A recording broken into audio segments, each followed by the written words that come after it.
Hey night owls, welcome back to Renesmee. You're already on this journey with Bella, and tonight we continue her story in What If Bella Was Always Meant to Be Sam's, Part 2. So get comfy, plug in your headphones, and let's see what twists await. Ready, let's go. Her feet pounded the sand as she ran along the shoreline, her mind crowded with thoughts. Normally running helped to clear her head, but this time it wasn't working. She found herself wishing Sam was wrong or he didn't interpret the thoughts he heard correctly. She hadn't even completed her bond with her mate. Although they had certainly been working their way toward it, now she had to worry about this.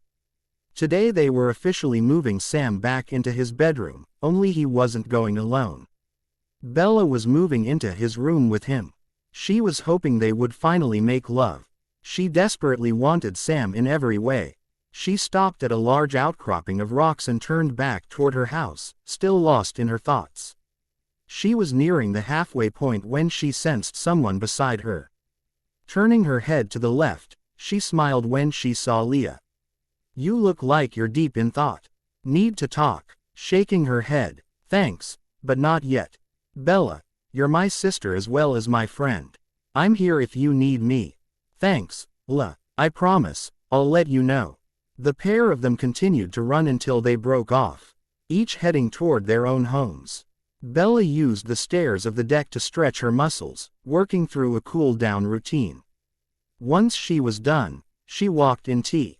He housed and grabbed a bottle of water from the fridge, downing half in one swallow. Pressing the cool plastic to her heated forehead, she shut the door and was heading toward the stairs when she felt a hot arm grab her around the waist. Recognizing the muscular forearm of her mate, she leaned back into his chest. "How was patrol?" "Uneventful," Sam breathed in her ear as his lips descended to her neck. Bella moaned at the feel of his warm lips on her flesh, while trying to push him away. "Baby, I love you, but I'm sweaty and gross. I need a shower. Mind if I join you?" Sam pressed his growing erection into her back. Feeling him pressed into her back had heat coiling between her thighs, so there was no way she would deny him. She wanted him badly. She slowly ran her hand down his arm to his hand and pushed him away from her. Turning, she smiled at him seductively. "Come and get me." She took off after she spoke, running for the bathroom with a giggle at her mate. Sam growled as Bella awakened his wolf and gave chase. He caught her halfway up the steps and picked her up in his arms, taking the rest of the stairs two at a time. He carried her to the bathroom and set her on her feet, leaning in to start the shower water without letting go of her waist.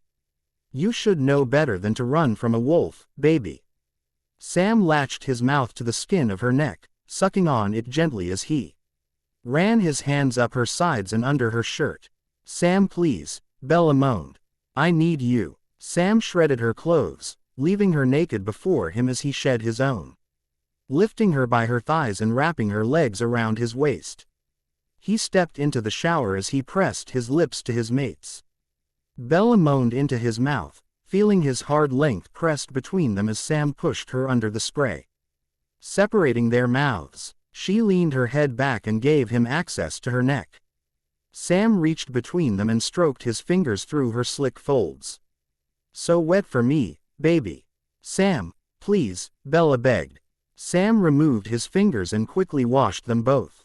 Picking her up, he turned off the shower and carried her to their room, tossing her gently on the bed. He followed her down, pressing her into the mattress with his body. "What do you want, Bella?" he growled as he pressed his hard cock to her wet center. Bella stared into the eyes of her mate. "Her love. Make love to me, Sam. Make me yours." Sam kissed her, first her lips down to her neck and lower to her chest, where he took one of her pert nipples in his mouth, biting it gently with his teeth and soothing the sting with his tongue. Once he'd given both breasts equal attention, he moved lower with nips and kisses down her torso until he reached her most secret place, where her arousal was the most potent. Sam ran his tongue through her folds, from bottom to top, circling her clit with his tongue as he pressed a finger inside her warmth. Bella clutched his head, pressing him closer to where she needed him as her orgasm crashed over her and she screamed his name. But Sam didn't stop. He brought her to the top of that peak before backing off and letting the pleasure build again and again until Bella couldn't take it anymore and let her fall over the edge. Before she had fully come down, Sam entered her to the hilt, pressing his pelvis to hers. "Fuck, Bella," he moaned at the feeling of being one with her. "Oh, God, Sam." Bella clutched at his shoulders when he was fully seated in her. "Please, baby, you have to move." Sam pulled out and thrust back into her slowly, enjoying the feel of her wrapped around him. He knew now that he'd had her. He'd never get enough. "I'm so tight, so wet." "Harder, Sam," Bella cried out when she felt him slam back into her. Yes, as he slammed into her over and over, Sam felt his wolf take control. He pulled out of her and flipped her over, pulling her onto her knees and slamming home again with a growl. Bella grabbed the headboard as she reached between her legs and felt where they were joined. "That's it," Sam growled when he felt her fingers. "Play with yourself, baby. Make yourself come." "Fuck, Sam." Bella felt her walls contract and squeeze around him as he moved within her. Sam's wolf was in full control as he slammed into her repeatedly and grabbed her hair, pulling her back to his chest. Feeling the coil in his belly, he growled and sank his teeth into her neck as he filled her womb with his seed. Feeling his teeth in her neck pulled Bella into another orgasm, causing her to scream out his name before they both collapsed to the bed. Sam removed his teeth from her neck and laved his mark with his tongue, healing it over. "Are you okay?" Sam whispered, kissing her hair and then her neck over his mark. "I'm more than okay, Sam." She rolled over to face him and reached up to trace the contours of his face. "I'm perfect. I didn't mean to mark you, Bella. I'm sore." "Stop, honey. I'm not sorry. I'm proud to wear your mark. I love you, Sam." Leaning forward, she pressed her lips to his, kissing him with all the love she had. Sam quickly deepened the kiss, rolling so he was hovering over her. When he felt Bella wrap her legs around his waist, he slid his already hard cock into her. Moving slowly, he made love to her over and over. When they were both spent, they curled around each other and slept. Bella woke first and pulled on one of Sam's t-shirts. Before heading down the stairs to make something to eat, she turned on some music and was dancing around while gathering the ingredients for lasagna. She had just finished chopping the peppers and tomatoes for her sauce when she felt him behind her. Sam followed his nose and found his mate in the kitchen, swaying her hips to the music playing and chopping something on the counter. He could smell the herbs and spices she used to make her homemade spaghetti sauce and knew he was gonna get a treat for dinner. First though, he needed to take care of the ache he woke up with. Now that he'd had her, he was insatiable. Walking up behind her, he pressed his hard member to her backside as he lifted her shirt to massage her breasts. Bella leaned back into him, moaning when he pinched her nipples between his fingers. "Sam," she breathed. He pressed his lips to his mark and nibbled on her skin. "What do you need, baby?" He thrust himself against her, causing her to moan. I need you inside me, Sam." Lifting her up, Sam carried her to the table. He swept it clear with his arm, sending papers and a bowl of fruit to the floor. He lay her on the wood surface and entered her in one swift motion, causing her to cry out. He set a fast pace, pistoning in and out of her. Bella reached above her, gripping the edge of the table as Sam moved inside her. "Oh, fuck, Sam." She screamed as she felt her orgasm rip through her. Sam thrust twice more, before emptying himself in her again. "Jesus, Sam, if we keep this up I won't be able to walk tomorrow at work." Sam laughed as he pulled her up and into his arms. He pressed his lips to hers, but made no apologies about his need for her. "I guarantee, baby, that won't be the last time I take you today. Now that I've had you, I can't get enough." Bella wrapped her arms around his neck, and you won't hear me complaining. She leaned forward and whispered in his ear, "I love the feel of your cock moving inside me." "Christ, Bella," Sam growled, nipping at her ear. "You can't say that shit to me. Otherwise, I'll be buried inside you all the time." A knock on the door had Sam pulling up his shorts and Bella pulling his t-shirt down to cover her. She walked back into the kitchen as Sam went to get the door. "Hey, Sam," Jared sniffed and backed up. "Jared, never mind. I'll come back later." Jared took off and met back up with the rest of the pack on the beach. He still looked dazed when he joined them. "What happened, Jared?" Embry questioned, seeing his friend's face. Blinking, Jared shook his head. "I think we all need to avoid the Alpha's place for the next day. Seems he and Bella are making up for lost time judging by the smell of sex that spilled out of the doorway." The pack and imprints all laughed at the look on his face. Before getting back to their impromptu barbecue on the beach, Paul walked around his house, taking note of everything he needed to replace and things that he wanted gone. Emily had really fucked up his family home. While it hadn't been much of a home, he did have a few good memories after his father walked out. Searching through the hall closet, he'd found a box of old photos and mementos of his mother's. Finding that, he made it his mission to make his house into the home he'd always wanted it to be. As he sat on his couch, a beer beside him and the TV playing reruns of Seinfeld, he ate a list of things he needed to order or pick up. When he looked away from his notebook, his eyes landed on a framed photo of himself, Sam and Bella. She stood in between them, laughing about Someth. As the pair of them had their arms around her waist. It had been taken a few days before she'd left for college. He was surprised it had survived Emily's tirade. He stood up and walked over to the picture frame. Picking it up, he looked at her smiling face, tracing it with his finger. With a sigh, he set the frame down, walked to his fridge to get another beer and out to his front porch. He stared at the night sky and thought about his Alpha's imprint. He was in love with her, he could admit that. He'd tried to hide it, but sometimes his thoughts got away from him and he felt sure that Sam knew. He only hoped that Bella never found out. There could never be anything between them anyway, so there was no need for her to know. He was so lost in his head, he never heard anyone walk up until they spoke. "You know, you can't hide all of your thoughts from me." Paul smirked. "I can damn sure try. Paul, I know how you feel about her. I've caught snippets." He sighed and met Sam's eyes. "I'm sorry, Sam. I'll try to control my thoughts. She doesn't ever have to know." "She already does." Sam sat beside him on the porch steps. "I told her a few days ago." "What the fuck, Sam? She doesn't need to know." Sam looked at his brother. "Relax, Paul, I didn't tell her it was you. I just said that I had picked up on some thoughts." Paul nursed his beer silently, not wanting to ask what he wanted to know.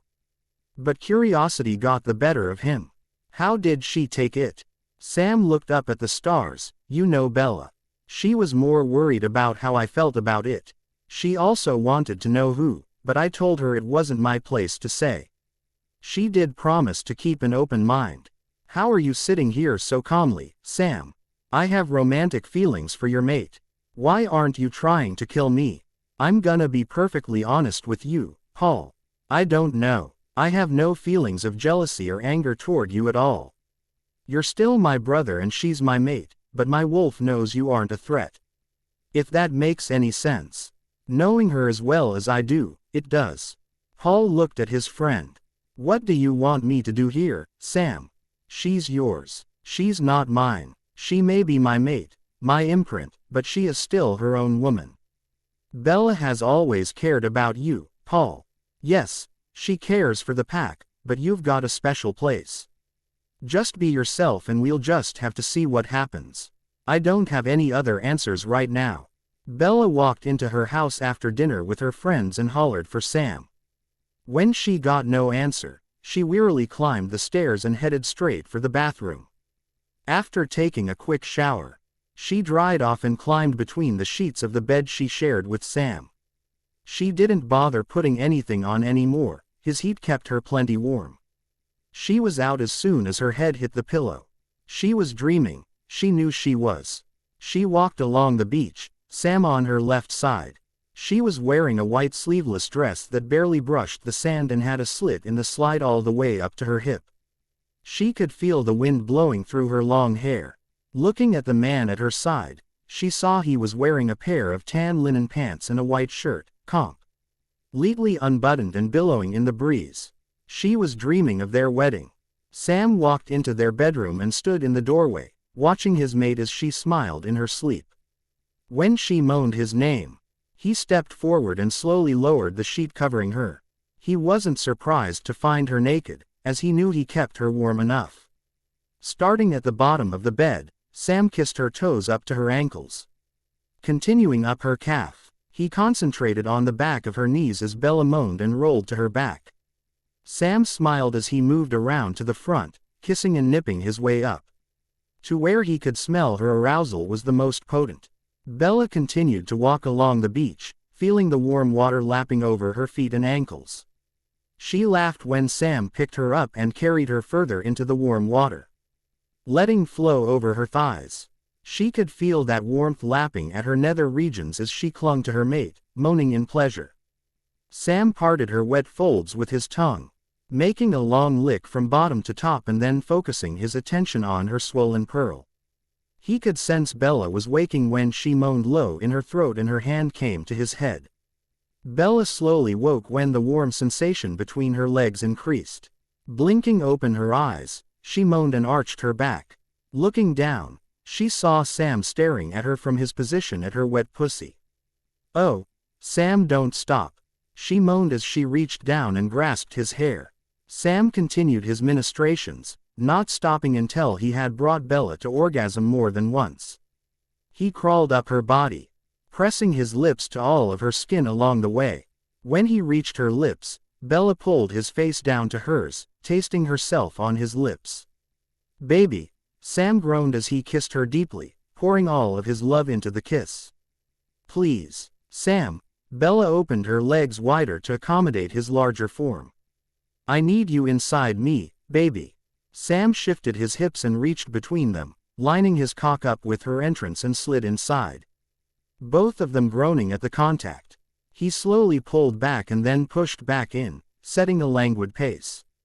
They made love into the night, and when they finally came together, neither wanted to separate. Sam stared down at her and ran his hand over her sweaty cheek. "I love you so much, Bella." Grasping his hand in hers, "I love you too. I was having the most amazing dream." Sam rolled off her and pulled her to his chest. "Oh yeah, what about?" Bella traced a pattern on his chest and smiled. "I think it was our wedding. We were on the beach and I was wearing a white dress. I bet you were gorgeous." He ran his fingers through her dark hair, so the girl who never wanted to get married has pictured her own wedding. "I find that amusing. It's not that I never wanted to get married, honey. I just didn't want to marry a vampire." It was the first time since she'd come home from school and the imprint they had spoken about her past relationship. "Before he abandoned me, that was all he talked about. Edward always wanted more from me than I wanted to give, aside from my blood." She sat up and put her chin on his chest. "I've realized over the past several years and since being with you. He dazzled me. I think that's why those months after they left were so hard. I hate them, Bella. They could have killed you with their thrall," Sam growled. If they ever show their faces back here again, the treaty is void." "Calm down, Sam, we don't need you phasing in the bedroom." Bella stroked his arm and chest, calming him with her soothing touch. "I don't think they will ever come back. But if they do, we'll face them together. Now get some sleep. You have patrol and I have to work." Snuggling into his embrace, Bella allowed his heat to lull her to sleep, while Sam took comfort in her scent by burying his nose in her hair. Both slept soundly, dreaming of their future wedding. Bella woke before Sam and got out of bed to put on her running clothes. Just as a low howl broke the silence, Sam was up like a shot, took the time to kiss Bella before running out the door and phasing when he hit the backyard. Chuckling, she ran down the steps and pulled on her sneakers. Before running out the door toward the beach, she hadn't been running long when she felt a presence beside her. Thinking it was Leah again, she said nothing and kicked up her pee. Ace a bit, knowing she would need to keep up with the she-wolf. It wasn't until she heard the deep chuckle next to her that she looked up. Paul, morning, kitten, mind if I join you? Grinning, I thought you were Leah. Ah, he laughed. That explains the kick up of speed. Well, come on, let's do this. Paul had decided during his patrol that he would take Sam's advice and just be himself around Bella. She had always been one of his best friends and, regardless how he felt, he wasn't going to lose that. She stared out the window without seeing anything. She had royally fucked up her life and was now paying a small price. She'd had a wonderful man who had been devoted to her and a family that were friends. She had ruined it all because she was obsessed with the one man who never paid her any mind. Emily. She turned back to her doctor and looked at him questioningly. I asked you how you felt after a month of being here. Stupid, she replied in a dead voice. And why's that? Emily sighed and shrugged her shoulders. Emily, therapy only works when you talk about how you feel about things. What am I supposed to say? Emily shouted. I had it all until that bitch came and took it away. Her therapist sighed. A month in and they still had a long way to go. Paul joining Bella on her morning run became routine. Sam was glad that Paul was trying to be himself with her and Bella was glad she had her friend back. She had felt as if he was avoiding her, especially once Emily was gone. That got her thinking even more, thoughts she had hoped to avoid. Unfortunately, thoughts that were following the line they were couldn't be ignored. She knew she would have to talk about them soon. She was sitting at her desk making notes on a chart when Sue walked in and told her she had a patient waiting on her. Okay, I'll be there in just a minute. She closed up the chart and stored it with the others before walking down the corridor to her waiting patient. Hi, I'm Bella, she started as she walked in. But stopped when she looked up. Kim. Hey, Bells. Bella smiled at her friend and then noticed Jared was with her. So what's up? Kim looked at Jared and then at Bella. Well, I've been feeling sick the last couple weeks. I can't keep anything down, except some water. Jared took over from there. She's lost at least 5 pounds and you know she's skinny enough. Bella no. DDED and walked toward the wall picking up a blood pressure cuff. Alright, let's see what's going on. She wrapped the cuff around Kim's arm and pulled up her stethoscope. Do you think you could be pregnant? She asked as she took Kim's blood pressure. I've had 3 negative tests, but I also haven't had a period. Okay, let me see what's going on. Bella did some routine checks and wrote down the results, before handing Kim a cup and asking for a urine sample. While she was gone, Bella looked at Jared. Have you not heard anything? No, that's what I don't understand. If she is, I should be hearing it by now. Okay, well let me see what's going on first before you guys panic. She could just be too early and all this Emily crap was stressful for all of us, so that's something else. Kim came back and set the cup on the counter before getting back on the bed. Okay, Kim, your blood pressure is a little high, but that could be nerves. I'm gonna take this and run a urinalysis and a pregnancy test. I'm also gonna have Sue come in and take some blood. I'll be back in a few minutes. Thanks, Bells. Walking out of the room, Bella passed Sue on her way to the in-house lab and made her request for the blood to be drawn. She ran the tests she needed to and wrote down her findings. She had just gotten the last result when Sue walked in with the blood. What are we looking for? Sue asked as she handed the blood to the one tech the res kept on staff. I want a quantitative blood test run. I need to see if there is any HCG present and what her levels are. Okay, I'll get it back as soon as possible. Did you get anything from the urine? Low levels, so hopefully the blood will tell me more. I did find what's making her so sick, so I'm going to give her some meds that are safe just in case. Alright, I'll bring you the results when they come in. Nodding, Bella went back to where Kim and Jared were waiting. Alright, she pulled out the stool and sat down in front of her friends. Well, Kim, I'm writing you a prescription for cephalexin. It's an antibiotic used to treat urinary tract infections and is safe to take when pregnant. Now, your urine showed low levels of The HCG hormone that indicates pregnancy, but I don't want to tell you that you are until I get the blood results back. I am however putting you on a sex embargo. Sorry, Jelly Bean, but your hand will be your friend until she's done with the medication. Jared growled at her while Kim giggled. Stop it, Jar. Fine, I suppose I can wait, Jared sighed. So, go get your meds filled, go home and I'll call you when I have the results of your blood work. The three of them stood up and Kim hugged her friend. Thanks, Bella. She smiled and shooed them out the door as she went about the rest of her day. When she'd seen her last patient and was finishing up her charts, Sue walked in. I have Kim's results for you, Bella. Bella smiled and took the file from her. Thanks. We need to have a family dinner soon. I feel like I never see Dad anymore.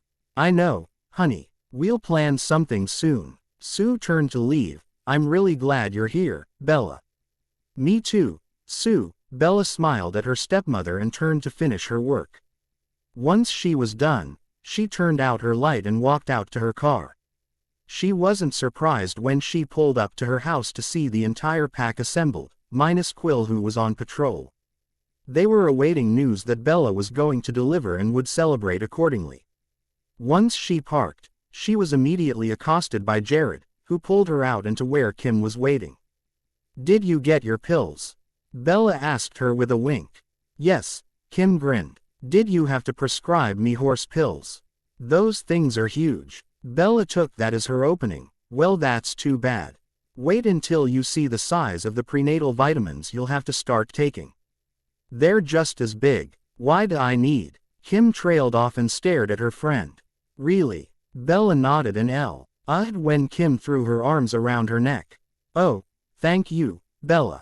Kim cried. Bella pulled back and placed her hands on Kim's cheeks. Just make sure you do what I tell you when it comes to these meds. I will, Bells, I promise. She hugged her again before pulling away and looking at Jared, nodding her head. Howls and cheers of congratulations rang out in the yard and the celebration for the first pack pup began.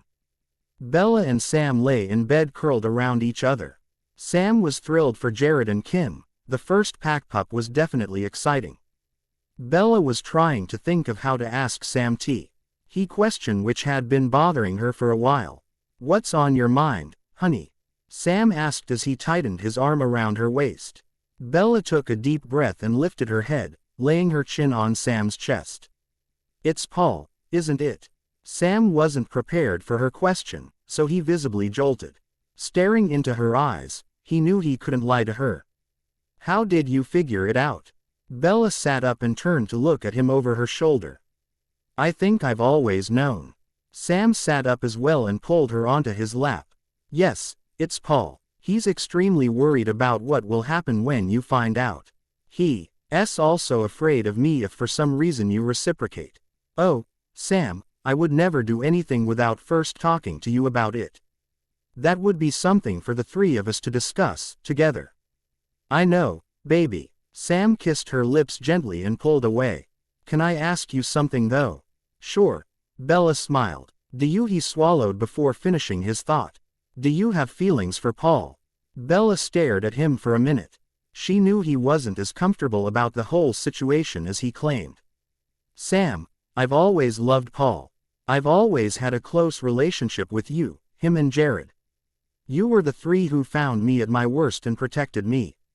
Jared is my fun big brother who likes to tease me and give me a hard time. But you and Paul, you are the two I could never see as brothers. Trust me, I tried. So what you're saying is, Sam flipped her onto her back, hovering above her. You love the both of us. Yes, honey, you are my priority, though. The spirits told us that we are the perfect match by giving us the imprint. If anything ever happens with Paul, it will be with all of our consents. That's all I needed to hear. Sam smashed his mouth to hers and set about proving why they were the perfect match.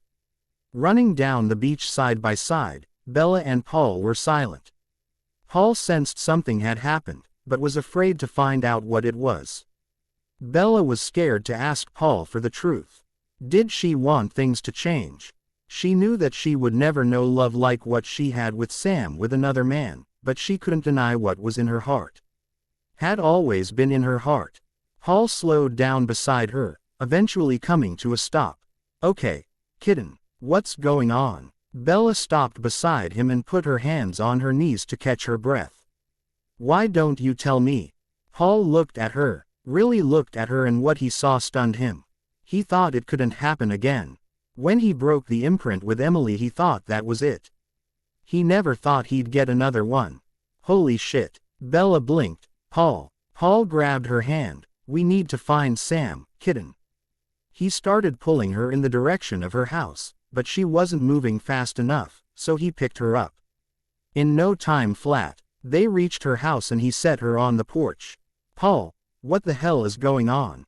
Bella wanted to know as she grabbed his arm before he could run away. Paul grabbed her cheeks in his hands and stared into her eyes again. I promise I will explain, but I need to find Sam. Okay. Something in his eyes and voice had her backing down. Okay. She agreed quietly. Paul quickly stripped and phased, allowing his thoughts to open up to his alpha who was on patrol. Whoa, really? Yeah. I didn't think it was possible. How did Bella take it? I haven't told her. I promised you, Sam. All right. Embry will be on in a few and we can tell her. Paul phased back and pulled on his clothes before heading back to Bella and Sam's place. He was about to have one of the most potentially difficult conversations of his life. Bella was still waiting on the porch with her arms crossed, although she did have a bottle of water. About time. What the fuck is going on, Paul? She stormed over to him, irritated that more secrets were being kept from her. I told you I would tell you when I found Sam. He'll be here in a few minutes. He tried to deflect. Bella decided to bite the bullet and ask him for the truth. Does this have something to do with you having feelings for me? Paul stared at her, wanting so badly to answer her question. Bella, please. She huffed and walked into the house. She needed to keep busy since he wasn't answering her and she didn't like it. Paul could hear her slamming things around in the kitchen and knew she was upset with him, but he had given his word. Sam deserved to be there. She was his imprint first.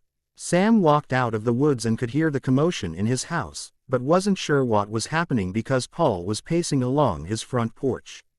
What's going on? Paul looked up. She's mad at me because I won't give her a straight answer. Chuckling, Sam patted Paul on the back. You know she has a short bullshit meter, bro. Let's go tell our girl what happened. The pair of them walked into the house and were greeted with the smell of breakfast. Bella was placing food on the table as they rounded the corner. And they paused as she looked up at them. Good. She placed her hands on her hips.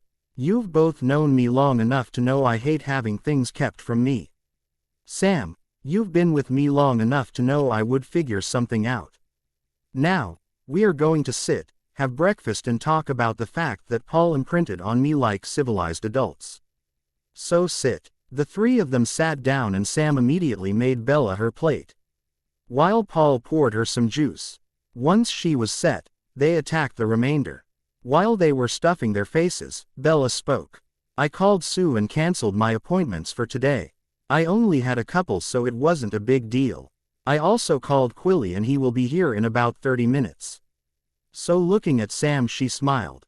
I know what happened. I can feel it. Are you okay? Sam reached over and took her hand. Yeah, honey, I'm fine. My wolf is okay with it too. She squeezed his hand and turned to look at Paul expectantly. He took a deep breath and met her eyes. Yes, I imprinted on you and it's a soulmate imprint like Sam's. She couldn't help the smile that stretched across her face. She ducked her head and had to fight to stay in her seat. She felt a warm hand under her chin, lifting her face to stare into warm brown eyes. Kitten, I need to know how you feel about this. Bella looked over at Sam, almost as if waiting for his approval. He stood up, walked to her and leaned down to press his lips to hers. Tell him, honey. Sam moved away and began cleaning up their mess, giving them a semblance of privacy. Turning, She looked at Paul and smiled softly before she began talking. The night the three of you found me after Edward left is when I knew my life would never be the same. With Jared, I found a big brother. With you and Sam, my heart found love. Even before Sam imprinted on me, I think deep down I knew I loved him. I loved you, too, she smiled. Despite Emily, I loved you. Despite Sam's imprint, my love for him, all of it, I have loved you. You and Sam are my best friends and I can't be without either of you. Paul stared at her in shock. Never in his wildest dreams had he expected this, for her to feel the way she does.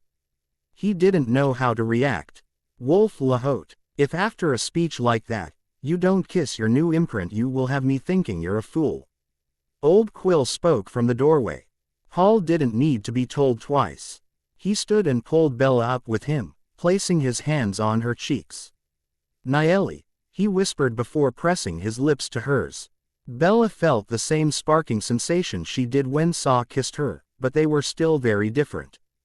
Paul took charge of the kiss, deepening it and sweeping his tongue into her mouth, their tongues dancing together. Bella moaned and pressed her body closer to his. Sam had to turn away, to gain control of his own body as the smell of her arousal filled the air around them. He knew how potent her scent could be and tried to will away his erection, especially with an elder in their home. Old Quill cleared his throat with a chuckle as he watched them break apart. He moved to the table and set down what he had brought. It was finally time to tell them about the one legend he, and the other elders, had worked hard to keep hidden from the three of them. Bella reached up and smoothed her thumb across Paul's lower lip. I love you, too, she whispered with a contented smile. Come sit, young ones.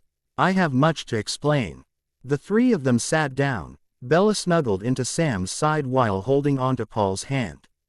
Old Quill cleared his throat and opened the withered scroll he'd brought with him. Your imprint was written long before I was born. It is part of a prophecy, one I now believe will come to pass.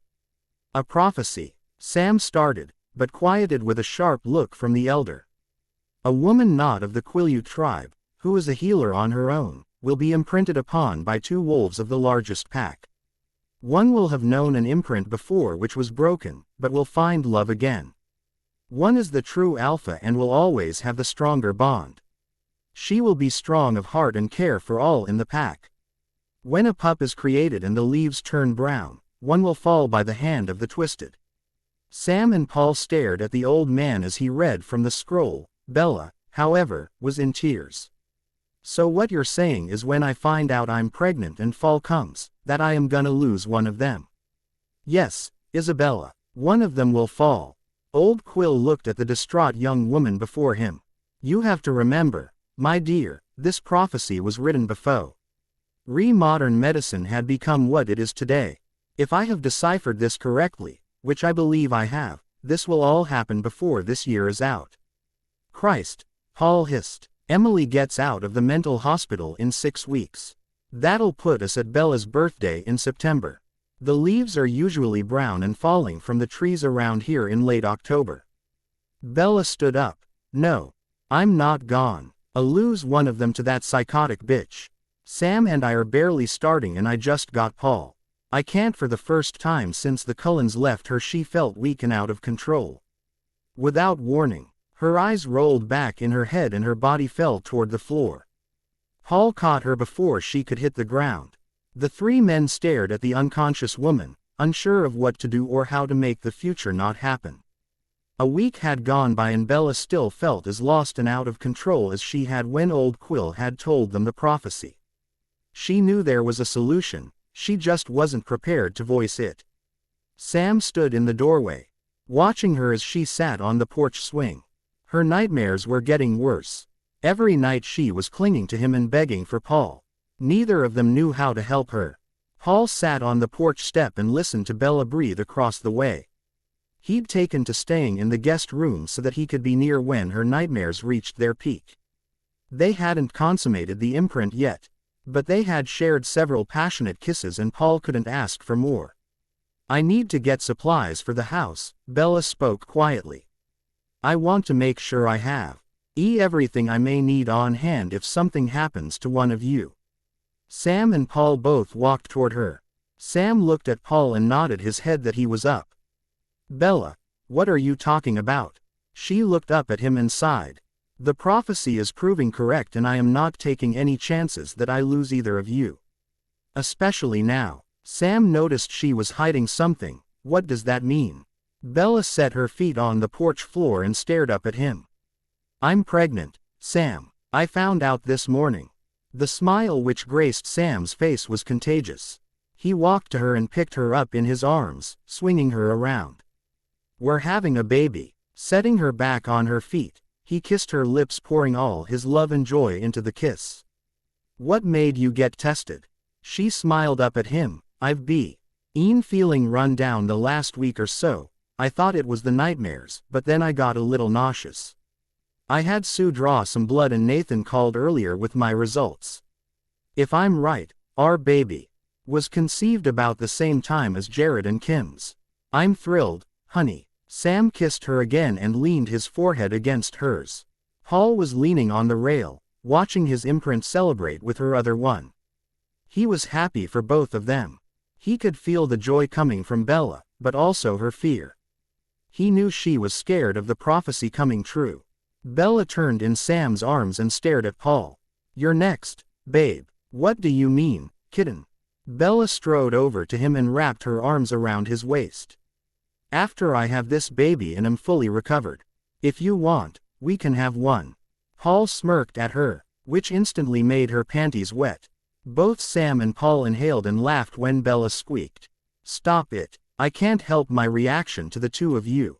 And we love it, kitten. And you haven't even experienced it yet, bro. Trust me. Sam walked forward and clapped a hand on his shoulder. Coming from the source is so much better. Sam, Bella admonished. We agreed not to tease Paul about not having slept with me yet. She kissed Paul's lips and then walked into the house to the kitchen. You guys need to get the grill fired up. I have burgers, hot dogs and bratwurst ready to go on. With the pack and my parents coming over, I want to make sure there's enough to feed them. We have a lot to discuss tonight. Sorry, honey. Sam kissed her head and took one of the platters from her, while Paul took the other. It wasn't long before the pack and imprints started trickling in. Kim and Angela went to the kitchen to help Bella with the other dishes, while Leah sat at the bar and made small talk. The guys all stayed outside, until Charlie and Sue arrived. Just behind them was Old Quill and Billy. Sam and Paul carried the platters of meat inside and Bella got everything set up buffet style. Once all of the non-wolves had what they wanted, the pack descended and there were only scraps remaining. Okay, guys, we have several things to get through this evening. Sam started after everyone was done eating. First, we have a couple of announcements. He looked at Bella and she stood up, walking over to him. Bella and I are having a baby. Cheers echoed throughout the room and offers of congratulations followed after. I believe Paul also has an announcement. Sam nodded at his brother. Yeah. Paul grinned when Bella walked over to him as well. I am printed. Congratulations. On who? Jacob wanted to know. Bella sank down on his lap and he buried his nose in her hair. On me. Pandemonium rang out through the room and no amount of shouting could get them to shut up. Until Bella stood up and placed her pinkies in her mouth, blowing a shrill whistle. All of the pack covered their ears and growled at her, causing Sam and Paul to go on the defensive. Settle down. Sam's alpha timbre rang out over them.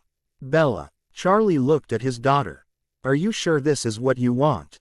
Bella smiled at him. Daddy, I've had feelings for both Paul and Sam for years. When Sam imprinted on me I was thrilled. Now I get Paul too. I'm absolutely sure this is what I want. But there is also a reason behind his imprint on me. If everyone will settle down, Quilly can explain. The pack and imprints stayed silent as Old Quill laid out all the details of the prophecy and how he thought it applied now. When he was finished speaking, the room remained silent, until Charlie spoke up. I've already talked to the judge. Emily will be getting out, legally, as soon as her time is served. From what I understand, Her therapist recommended she be HLD for further evaluation. But the judge obviously can't force it. I'm trying very hard not to focus on the fact that I could lose one of the men I love, but it's not easy. I also can't think about just me anymore. I have a life growing inside me that I have to consider. Bella looked at everyone as she spoke. I'm gonna need all of you to help keep my family safe. We're a pack and we always have each other's backs. There have been threats before, but never from someone who has been as close to us as Emily once was. Don't worry, Bella. Jared looked around at his pack brothers. We'll be on alert until this threat is gone like all the others. From here on out, we're going back to two-man patrols. Obviously Paul and I won't be patrolling together, because one of us will need to be with Bella. I believe the times we will be most vulnerable is after working hours and in the middle of the night, but I still want all hours covered. It was agreed that Paul and Embry, Sam and Jacob, Leah and Jared, Seth, H and Colin and Quill and Brady would patrol as teams. However, since Sam and Jacob were taking the overnight shifts, Sam and Paul would trade off so they each got equal time with their imprint. While I have you all here, I have a request. Bella started as she looked around the room. What's up, Bells? Jacob asked as he pulled Angela to his lap. She took a deep breath. I want to expand this house. I've talked about it with Sam and he says it's possible. The goal is to create separate wings so that Sam and I have a private space and Paul and I have the same. I figure with the pack working on it together, it can be done by mid-October. So you want this done before the prophecy is foretold? Quill asked. Yes. Well, when do we start? Embry wanted to know. Sam stood up and wrapped his arm around Bella's waist. We start tomorrow. Paul and Bella walked along the beach hand in hand. It was the first time in a few days they'd had any time alone. Do you feel slighted? Bella asked out of nowhere. Why? Because we haven't completed the bond. Paul looked at her as she nodded. No, babe. I know that when we're ready it will happen. I also know that right now, Sam is who you need more. I'm not upset or jealous. Bella suddenly felt insecure. Do you not want me? Paul stopped and pulled her into his arms, kissing her like she was going to disappear. He ground his pelvis into hers and groaned, Babe. Does this feel like I don't want you? No. Bella pulled his mouth back to hers, allowing her tongue to dance with his. Paul moved his lips from her and kissed a path along her jaw down to her neck, avoiding the side Sam had already marked. Bella, you're making this extremely hard for me. That's the idea. Bella moaned when he kissed a sensitive part of her flesh. I need you, Paul. Sam isn't expecting me home tonight, he knows I need you. Paul growled low in his chest and picked her up bridal style, running them toward his place. He had just crossed the threshold, closed and locked the doors when he looked at his imprint. Are you sure? I want you, Paul. Bella pushed her hands under his shirt and raked her fingernails down his chest and abs. I need you to make me yours. Fuck. Paul ripped his shirt over his head and tossed it behind him. He smashed his mouth to hers and walked Bella backward to the couch. He didn't think they would make it to the bedroom. He could smell her arousal and it was exciting him and his wolf.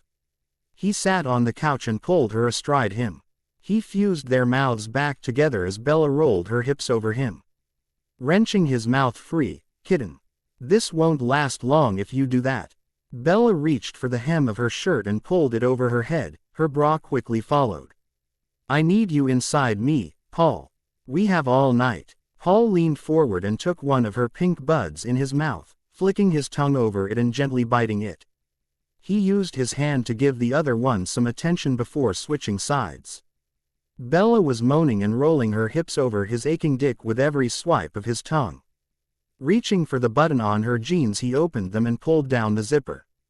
When he had the room, he plunged his hand down to her wet core, stroking his fingers through her folds to her swollen bundle of nerves.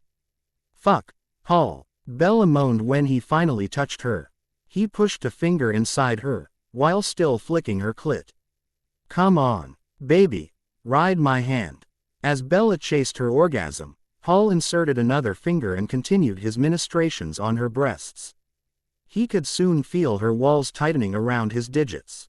"Come for me, kitten." Bella screamed out his name as waves of pleasure rolled over her. While she was still coming down, Paul removed his hand and put the fingers covered in her juices in his mouth, sucking them clean. "You taste amazing, kitten. Make love to me, Paul." Paul quickly divested himself of his pants and pulled Bella's the rest of the way off. He picked her up and carried her to his bedroom. He'd replaced all the furniture when Emily left. He didn't want to live with that scent forever. He lay Bella in the middle of the bed and crawled up after her, settling between her spread legs. He wanted to be gentle with her, especially in her current condition, but he'd waited for her for so long he wasn't sure he could. Smoothing the hair back from her face, he leaned down to kiss her. "I love you so much, Bella.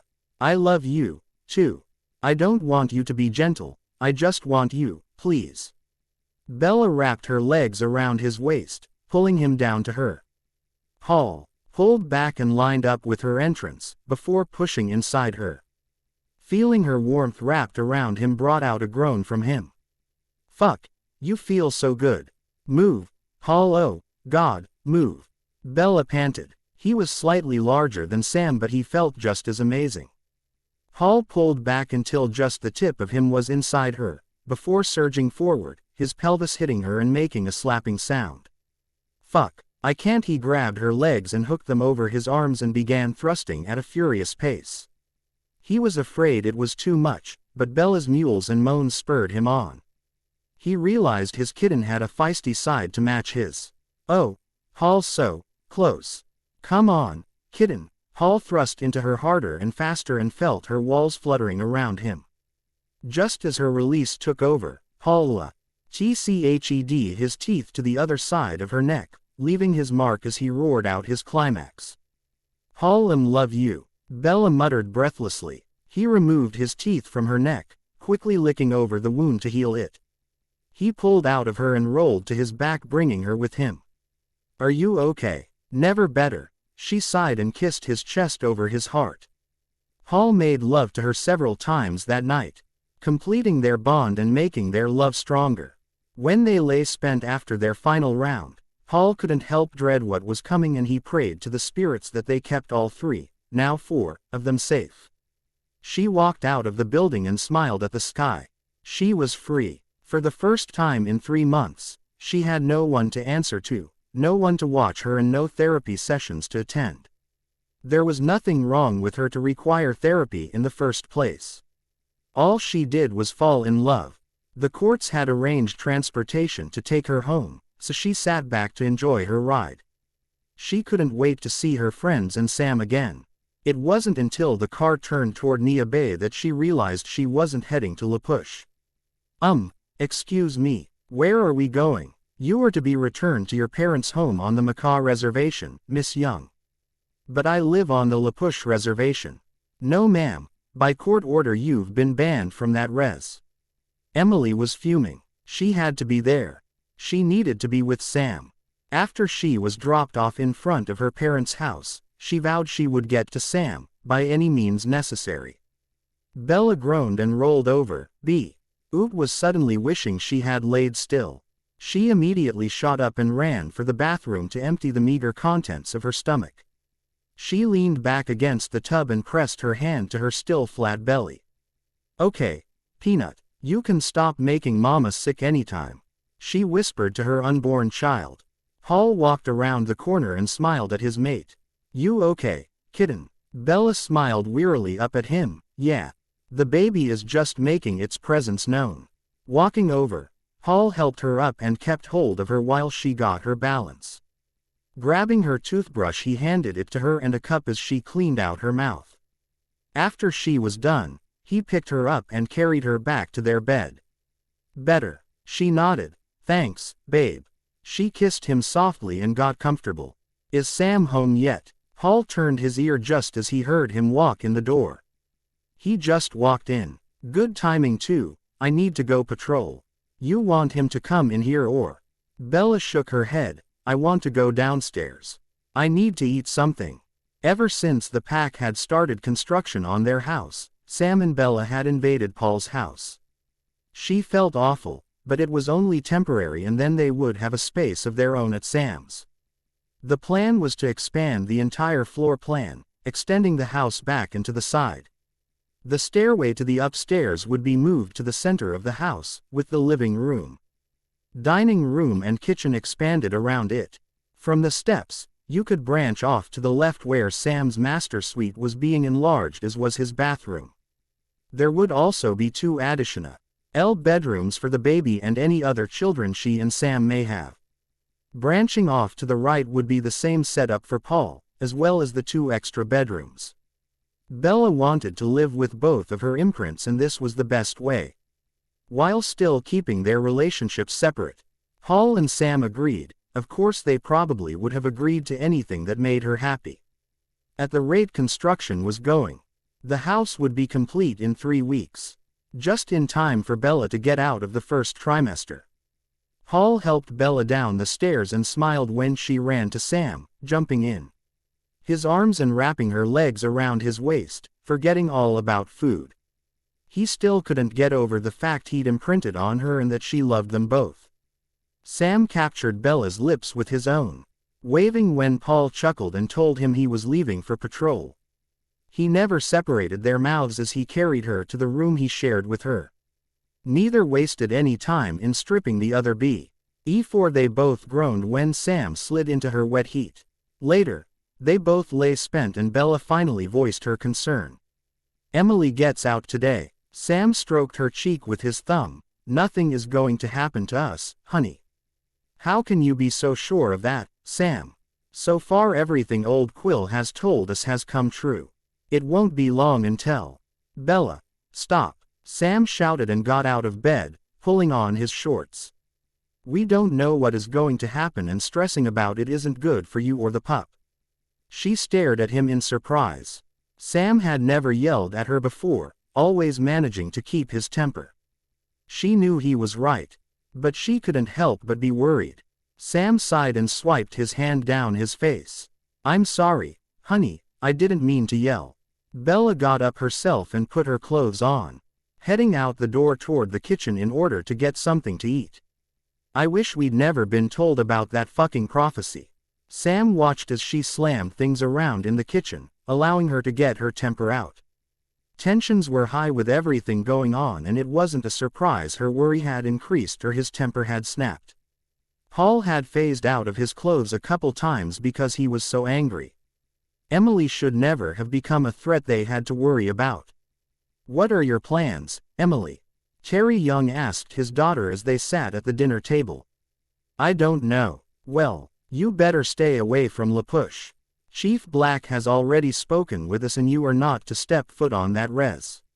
"Yes, sir. May I be excused?" Terry nodded and watched his daughter walk out of the room. He couldn't think what happened to her, but he knew that insanity ran in his bloodline. He had hoped his daughter would be spared, but his mother's disease seems to have taken hold. He could only pray the outcome for her was less tragic than hers. Bella was sitting on the porch with Sam when Paul came back from patrol. He could immediately tell something was wrong. He had never seen them so separated. "What happened?" Sam didn't say anything, but Bella, in her hormonal pregnancy state, burst into tears. "Baby." Paul was alarmed and pulled her into his arms. "Sam, what the fuck?" Sam sighed. "I yelled at her." Paul growled, causing him to put his hands up. "I didn't mean to and I've apologized. She's so fucking used on this prophecy, bro, it's stressing her out which isn't good for the baby." "Jesus, Sam, you can't yell at her about that. I'm worried too, but only because I don't want her to have to face losing one of us." "He's right, Paul." Bella's voice was muffled from where she was buried in his chest. Loosening his hold, he pulled her back. "I can't focus on what ifs. That is no way to live. Look, with everything that could possibly be coming, tensions are high. I think we need to relax and do nothing. Maybe watch a movie until I have to patrol tonight." "It's not your night," Sam said. Paul nodded. "It is now that you've been arguing with our imprint." You need to make up with her tonight. Sam. She needs you clothes. That's exactly what they did. Bella made a delicious dinner and then the three of them settled on the couch to watch a movie. Bella lay, with her head in Sam's lap and her leg in Paul's, moaning as he massaged her sore feet. She could feel that her innocent moans were causing not so innocent reactions in her wolves and couldn't help but be turned on. She wanted both of them, but didn't know how to ask, having promised that things would remain separate. Sam was running his palm over Bella's belly and their unborn child, when he caught the scent of her arousal. He had been trying to keep his hard length away from her head, but he knew she could feel it. He slowly started moving his hand upward to cup her breast, causing her to moan with pleasure and her nipple to harden. Paul watched as Bella arched her back into Sam's hand, as she pushed her foot into his hard cock, forcing a growl out of him. He moved his hand up her leg and smelled her arousal increase. Bella, I need you both. Please, I know what we said, but... The two men looked at each other, knowing they could deny her nothing. Sam removed her shirt and bra, leaning over to take one hardened peek between his lips. Paul pulled her shorts and panties down her legs and swiped his finger through her slick folds. Fuck, she really wants this, Sam. Feel how wet she is. Sam moved his mouth from her breasts and immediately moved his hand to her wet center. Jesus, honey, he groaned, making her moan as he pressed on her clit. How do you want us, baby? Paul asked as he palmed his hard length. I want you behind me and Sam in my mouth. Bella turned over on her knees and pulled Sam's cock free of his shorts. Both men took a moment to center themselves so they didn't hurt her. Just as she leaned over Sam, Paul plunged into her. He set a slow pace, matching his thrusts to what she was doing to Sam so they could all come as one. It was the most erotic experience of her life and one she would never forget. Later, she lay in bed with Sam after they'd had a round of their own and asked the one question she desperately needed the answer to. Sam, Bella sighed. Was that too much? The three of us. Sam was silent for a moment. No, honey. While I don't think Paul and I want that to be a regular occurrence, we knew you needed it. It was like our wolves couldn't deny you. He sighed and sat up to lean over her. Paul and I have talked about it before. We figured it would happen eventually, especially with you being pregnant. We won't deny you if you want us both again. But there will definitely be lines drawn. Bella nodded and he kissed her softly before pulling her to his side as they fell asleep wrapped around each other. Everything looks good, Kim. Bella wiped the gel from the ultrasound from her friend's stomach. The baby's growth is right on track. Kim smiled as she sat up with Jared's help. Do you have any questions for me? When will I feel it start moving? Generally not until you're about 18 weeks, but some can feel flutters as early as 12. Although I'm sure with his super senses, Jared can probably feel it now. Kim nodded. He can. It's just so annoying. I feel like he's getting all the first that I want. I'm glad he can hear the heartbeat, but I want to feel my child too. Bella sympathized with her friend. I know how you feel. Kim. Sam and Paul can feel this one and it drives me nuts. Could you tell the gender, Bells? Jared wanted to know. No. Kim's only just 14 weeks, so it's still a little soon. Plus your little bean wouldn't show me anything that would allow me to determine it. We can try at your next appointment. Kim nodded and the pair of them walked out with Bella. Kim asked her how everything was going. Especially with her two imprints. Things are better now. Last month it was awkward for a few days after I had a certain need that wouldn't be satisfied by one of them alone. But I think we've finally worked through it. Let me guess, your hormones got the better of you and you needed them at the same time. Yeah, Bella sighed. When Paul imprinted on me, that was the one thing we agreed on. It would be completely separate. Sam and Paul could barely be in the same room together for a week afterward.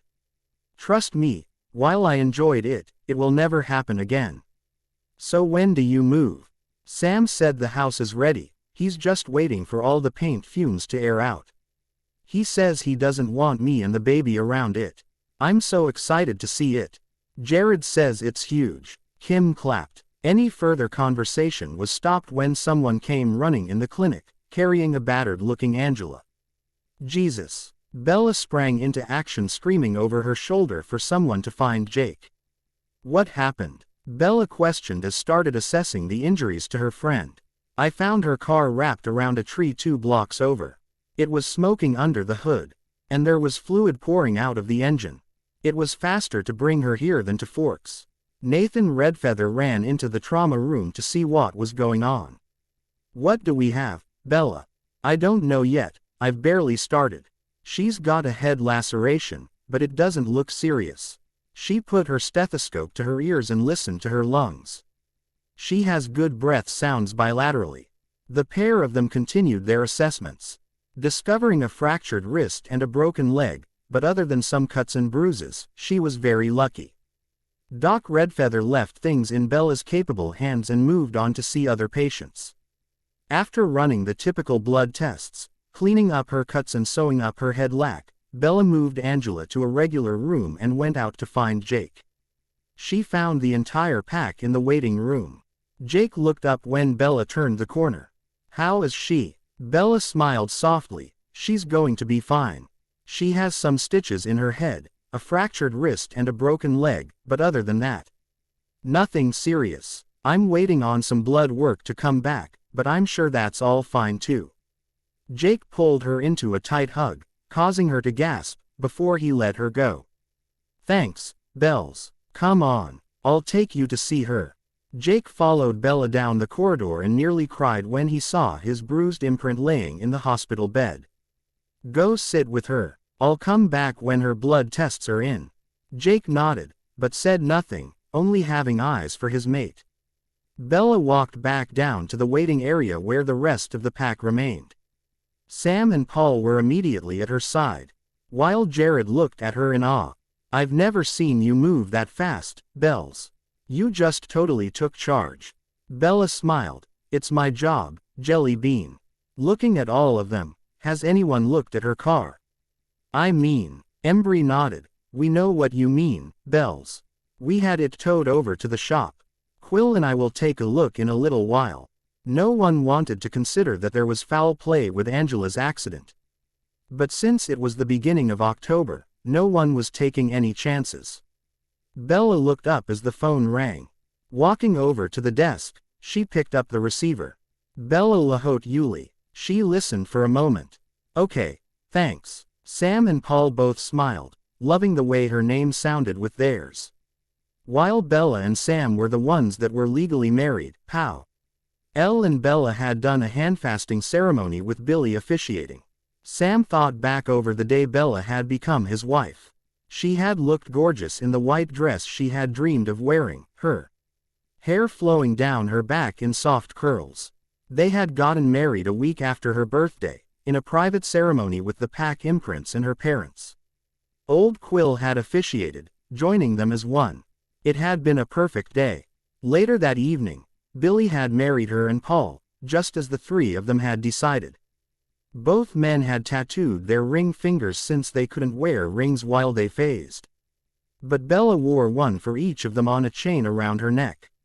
For her, Sam had picked out her engagement ring, a princess-cut diamond set in black rhodium, while Paul had chosen the band to match with channel-set diamonds. She loved them on sight. Angela's test results are in. I have to go, Bella said to her husbands. I'll be home in about an hour. Both men kissed her and then Paul owed the rest of the pack to the shop to find out what happened with Angela's car, while Bella walked in her room to give her friend good news. Bella, Sam and Paul had moved into their new home and getting their respective spaces set up. The shared spaces were a combination of things from Paul's and Sam's. Their individual couple spaces were a reflection of their relationships with each other. In her space with Sam it was all soft and plush blankets and pillows, even if the blankets were rarely used. Her space with Paul was no less comfortable, but it definitely showed the wilder side they had with each other. Even with her pregnancy, Paul wasn't afraid to pick her up and fuck her against the wall until she screamed his name. While Sam was more gentle, he still had her begging for more. Bella was cooking in her new kitchen, with her windows open allowing the breeze to blow through. She loved the smell of an incoming storm and they were preparing for a doozy. The clouds were ominous as they moved overhead, lightning flashing and loud bursts of thunder. "Bella," Sam called out from the door. "I'm in the kitchen." Sam walked around the corner and saw her putting the finishing touches on their dinner. "Where's Paul?" "He's making sure all the windows and shutters are closed upstairs." She turned to kiss her husband, smiling as they separated. "Dad and Sue will be here soon, as will Leah, Andrew and Seth." "Hey, kitten," Jake just called. He and Ang are crashing dinner and bringing Billy. Paul hollered from the landing above the open living, dining and kitchen area. "Okay, there's plenty of food." Bella smiled and turned back to it. "Does that mean it's okay for Kim and I to crash?" Jared smiled sheepishly from the doorway. "I brought extra." Kim grinned at her friend. "You guys know the more the merrier." Bella laughed. "Good, because I saw Embry, Quill and old Quill headed this way," Charlie said as he and Sue walked in. Their dinner was a loud, but fun time. There were stories told as outside a storm raged. Bella, Kim, Leah and Sue were in the kitchen cleaning up when a loud clap of thunder shook the house, followed by a bright flash of lightning. It was when a gust of wind blew through the house that everyone turned to the double doors which led to the back deck. Another bright flash of lightning illuminated a figure standing in the doorway. Bella gasped and whispered, "Emily." With the help of Seth, old Quill and Billy were moved into a far corner of the dining area, away from the gale force winds which were blowing in behind the deranged female in the doorway. Kim was behind Jared and he could feel her shaking in fear. Leah had moved in front of Andrew while Jacob was hovering over his injured and newly pregnant mate. Charlie had Sue behind him, his hand on his sidearm, which he'd started carrying with him after the prophecy was first explained. Embry and Quill had moved themselves in a position that left no room for her to get further into the house, while Paul and Sam protected Bella. Once all the players were in place, Bella gripped the backs of Sam and Paul's shirts, glaring at the bitch in her doorway. Emily smiled. "Isn't this cozy?" "I'm not interrupting, am I?" "What the fuck do you want?" Bella growled as much as she could, being a human. Sam turned his head sharply and glared at her. "Bella, well, I'm here for my Sammy. You didn't think I'd let you keep him, did you?" Emily strode forward, but stopped short at the growls from Quill and Embry. "Let me tell you a story, you man-stealing whore. When I was 15 I met the man I knew I was going to marry. Unfortunately he was dating my cold-hearted bitch of a cousin. She didn't deserve someone as wonderful and beautiful as Sam, so I made it my mission to get him out of her clutches. But then my stupid mother had to go and die. When I was able to make it back, things were so different. I was able to follow people around and learn the tribe's secrets. I saw Sam, Paul and Jared phase one day and knew that was my way to Sam. If I'd known about imprinting I would have stayed away from Paul altogether, but I wanted Sam so I flirted with his friends to make him jealous." Paul growled. Although he was with Bella now and knew what Emily had done, it still hurt. "Ah, Polly, don't think I didn't know Bella was who you wanted. In the beginning, when you were fucking me it was her name you called out. I never commented on it and I don't think you knew. But it was fine with me, because it was Sam whose body I wanted connected to mine, his cock I wanted inside me, his name that fell from my lips." Bella made a gagging noise. "Lord, I think I'm gonna be sick." Emily giggled, but the sound was like fingers on a chalkboard. "Oh, Bella, you know what it's like to be with him.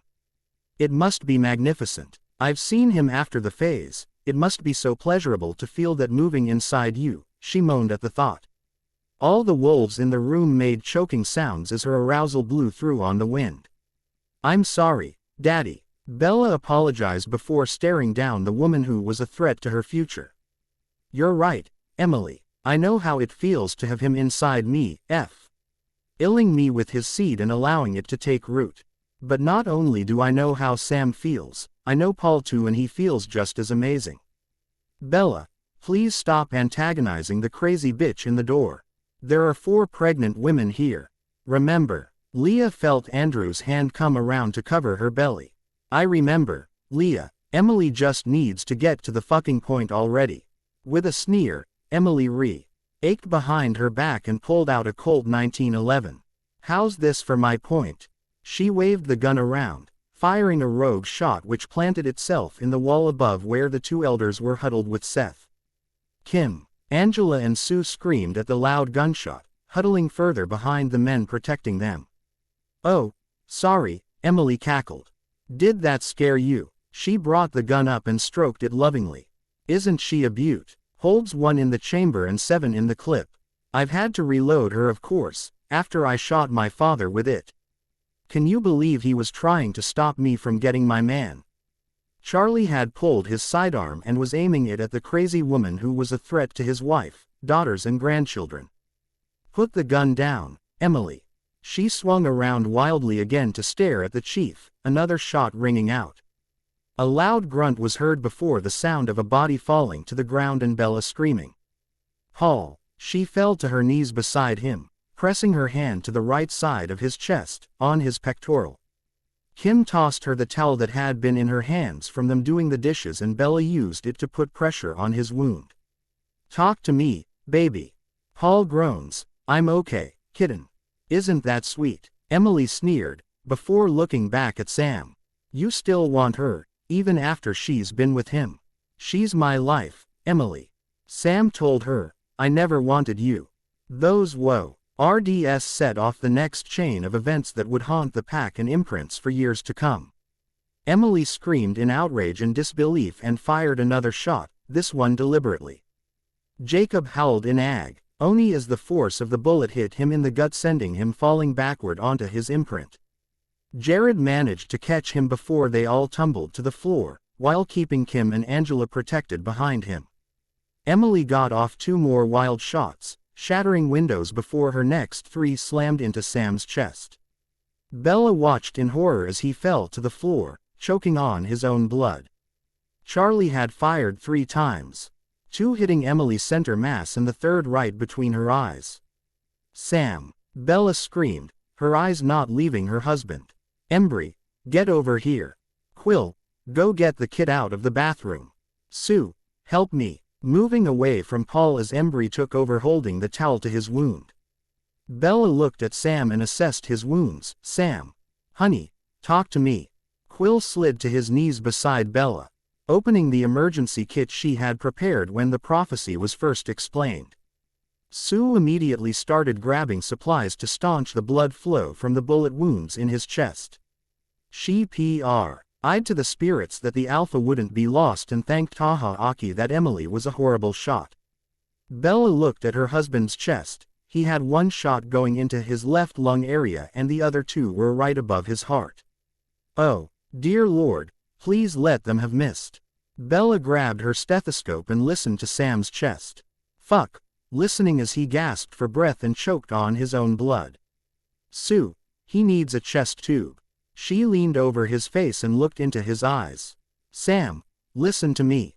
I'm gonna cut into your side and put a tube in the hole so you can breathe, baby. I need you to stay with me. Just do it, Bella, he choked out. Bella took the scalpel Sue handed her and made a small cut between Sam's 5th intercostal space. Once that was done, blood came pouring out his chest cavity as she pushed the tube Sue handed her into place. Sam immediately started breathing easier just as the sirens of the approaching ambulance and police could be heard. Quill, give me some tape so I can keep the tube in place. Quill followed Sue's instructions and handed Bella piece after piece until she was satisfied it was secure. Paul, how are you doing, babe? I'm okay. It's already healing, Paul said through clenched teeth. Let me check, Paul. Sue got up and moved to look at the other wolf, while Bella continued working on Sam. After checking him over, she ran over to check on Jacob. Kim moved the towel she was holding over his stomach away so Sue could inspect it. Jacob was clenching his teeth, in obvious pain. Bella, Jake's gonna need surgery. Bella looked over at her stepmother and nodded. Okay, we're gonna need all hands on deck. Nathan is the only full-time doc on staff, so we'll have to call the part-timer. I'm not qualified for surgery, the chest tube was a stretch. She looked back at her husband, just as his eyes rolled back in his head. Sam. She tapped his cheek. She put her head down over his heart. No. Sam. She immediately started chest compressions. Sue, help me. Sue and Bella worked furiously on Sam until the paramedics came in and took over. By that time, Paul's wound had healed almost completely and he wrapped his arms around his wife so Sam could get more help. Jacob was loaded onto a stretcher and taken out with Jared carrying Angela behind them. Sam was loaded up as well, while paramedics continued life-saving measures. At that point, Bella was inconsolable, praying to all the spirits and anyone else who would listen that Sam wasn't taken away from her and their unborn child. Just before the ambulance drove away, Paul leaned down and whispered in her ear. I can hear it, baby. I heard his heart beating. Paul forced Bella to clean up her bloody hands and clothes before he took her to the clinic where Sam was being cared for by Doc Redfeather. Regardless of who she was to him though, the doc refused to allow Bella anywhere but the waiting area, saying she didn't need to see her husband in that condition. Paul stayed by her side, knowing that if they lost Sam, not only would the pack never be the same, neither would he and Bella. Bella curled into Paul's lap, careful of his still healing wound. I can't lose him, Paul. I know, Bella. I told you I heard his heart beating before they pulled away. Sam is going to be fine. I can feel it. He wrapped his arms protectively around her, his hand resting on her belly. With his heightened senses he could feel the baby moving around and he gently rubbed his palm over it. They waited and waited. Eventually Bella fell asleep in Paul's arms while waiting for word. Sue came out and looked at his wound, declaring it fully healed. Hearing her voice, Bella sat up. Any news? Not yet, sweetie. Last I checked they were still working on Sam. Jacob is out of surgery. And it looks like he'll make a full recovery. That's great. Bella looked over at Angela, who smiled through her tears. Sam will be fine, Bella. Sue placed her hand on her stepdaughter's. Bella could only nod, but got up to leave the waiting room.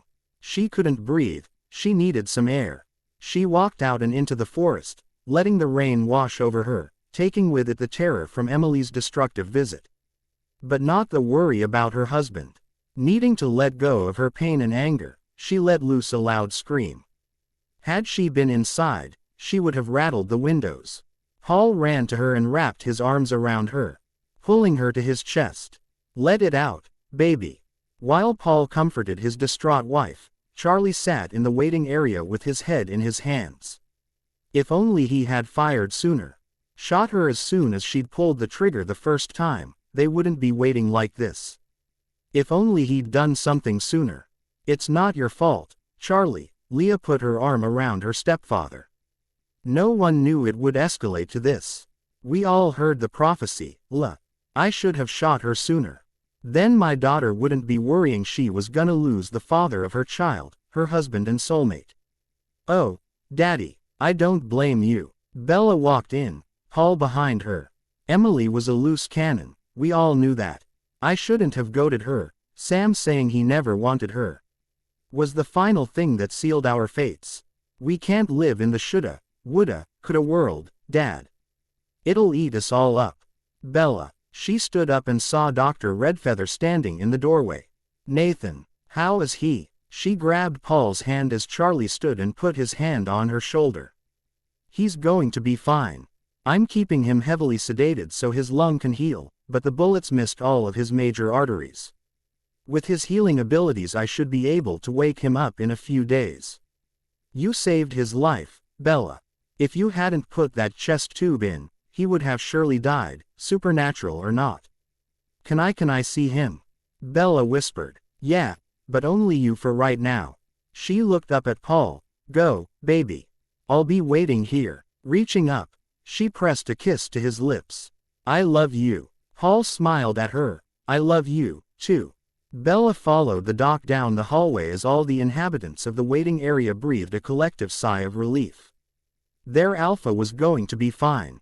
Bella walked into the room where her husband lay prone on the bed surrounded by white sheets. She choked back a sob as she went to him, pressing her lips to his cheeks, forehead and finally his lip. She lay her head on his shoulder, whispering her love for him. She prayed to the spirits, thanking them for saving him and asking for further healing. Bella. She turned and saw Sue in the doorway. It's time to go, sweetie. Sam needs to recuperate and you need to think about that baby. Go home with Paul. You can come back in the morning. Nodding, she whispered in his ear. I love you, Sam Yulee. You come back to us. She pressed a kiss to his lips and walked out of the room, leaving half of her heart behind. Bella and Paul walked in their house and found Kim and Jared inside cleaning up. All of the blood and supplies used on Sam were gone and Jared was cleaning up where Jacob had been on the floor. Kim, Jelly Bean, we didn't want you to have to come home and see this. Jared commented as he finished his task. I've already boarded up the windows she shot out, so those will be good until the replacements come in. Thanks, guys. We really appreciate this. Paul told his brother. I'm gonna get her in the shower. Yeah, bro. No problem. We'll lock up on our way out. Paul picked Bella up and carried her to their bathroom. Starting the water and letting it warm up, he gently undressed his wife. Kitten, you're starting to worry me. Looking into his eyes, she felt hers fill with tears. I could have lost you both tonight. But you didn't, baby. Once he had stripped, he lifted her into the shower with him. I'm fine and Sam will wake up in a few days. I'll just feel better when he's here with us. I know. Paul pushed her under the warm spray. Just let me take care of you right now. Paul ran his hands through her hair, getting it wet before grabbing her shampoo and lathering it into her dark tresses. He tried to control his body's reaction to her as she moaned when his fingers scrubbed her scalp. But she was his wife and he couldn't help it. Pushing her back under the spray, he rinsed her hair and then soaked up her loofah and ran it gently over her body. When she was clean, Bella turned and did the same to him, washing all of his skin, watching as the pink swirls from the leftover blood on him washed down the drain. She couldn't choke back the sob in her throat and clung to him as she cried. Paul turned the water off and picked her up, carrying her to their bedroom. He sat on the edge of the bed, just holding her to him as she let all the stress of the evening's events out through her tears. Bella wrapped her arms and legs around Paul, holding him as close to her as she could, but it still wasn't close enough. She shifted against him and felt him hard and hot against her belly. Paul, she whimpered. He pulled away and looked at her face. Are you sure? Bella nodded. I need to be close. Paul helped her shift on his lap and helped her lower herself down on him. Both of them sighed at the connection, both needing to feel the bond of the imprint. It wasn't about a release this time, it was about them being alive. Breathing in unison, hearts beating as one. They moved together as tears flowed freely down their faces. When they climaxed, they cried out together, sighing that they hadn't lost one another, that they hadn't lost Sam. Despite the fact their alpha was still in a coma, life resumed for the pack. Paul and Jared went back to work, as did the others, while Bella kept a vigil at Sam's bedside. She had promised to let them all know of any changes. Paul had been reluctant to leave her, but they needed the income and they were already a little behind schedule on the house they had been commissioned to build. Charlie had finally finished all the paperwork from the incident as well as talks with the police in Nia Bay after they had discovered Terry Young's body. His murder was closed when Charlie explained Emily's confession before her subsequent death. All cases regarding her in La Push had been closed as well. Now they could move on and begin to heal. The pack had 4 babies coming and it was going to be an exciting time. Kim and Bella were due days apart. Leah was about 3 weeks behind them with Angela being due a month after. Bella wasn't concentrating on her baby right then as she watched Doc Redfeather walk into Sam's room.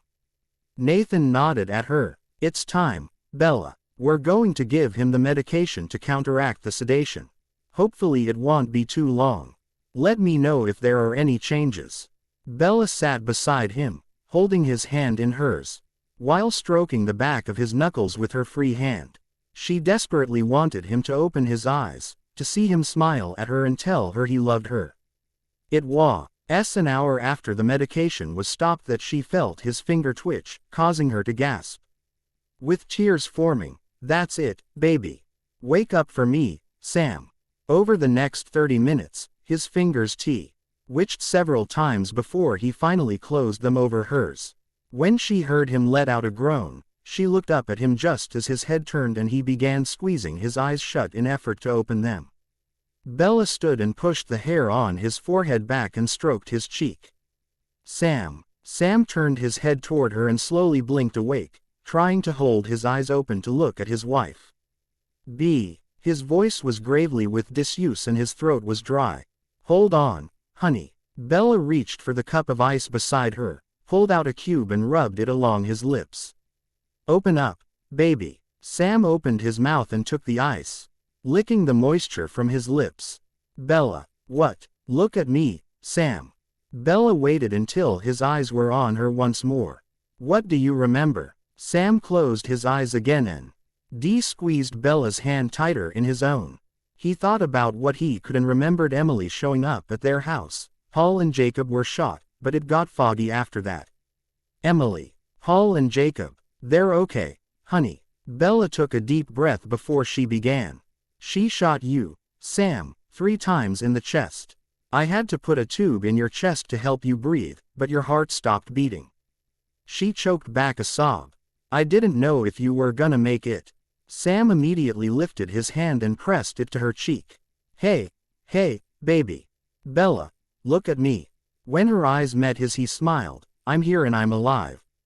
You saved me, honey." Sam leaned his head up and kissed her lips, causing Bella to sigh. When he pulled away, "What happened to Emily?" "She's dead. Dad shot her." She looked down. "He's beating himself up because he felt like he should have fired sooner and then you wouldn't be here. I told him it wasn't his fault, but I think seeing you awake will help." "How long have I been out?"